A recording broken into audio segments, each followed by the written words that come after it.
It was Thursday evening when I made my last delivery of the shift.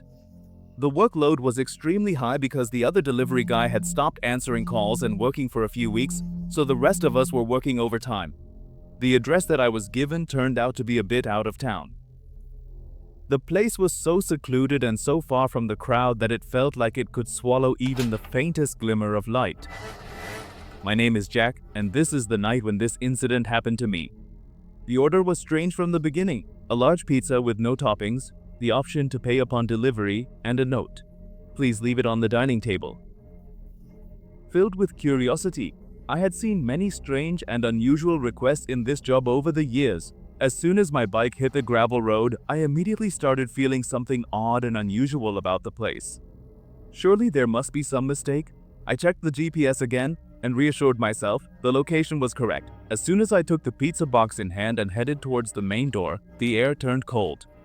I knocked on the door hoping no one would answer, and that's exactly what happened. No one came.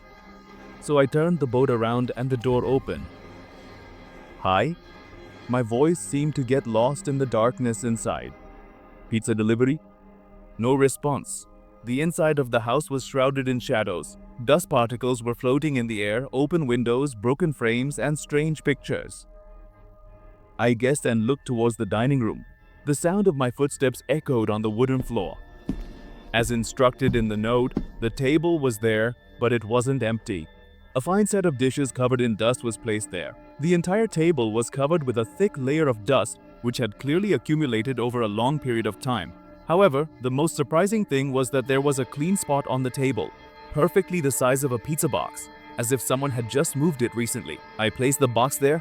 "This is very strange," I said out loud, feeling puzzled, and decided to leave the place. And then, to my surprise, I heard the faint sound of the chair behind me moving slightly. I turned around quickly, but there was no one there. My heart started pounding rapidly, but as soon as I turned back to leave again, I suddenly froze in place. I realized that the pictures on the wall had changed.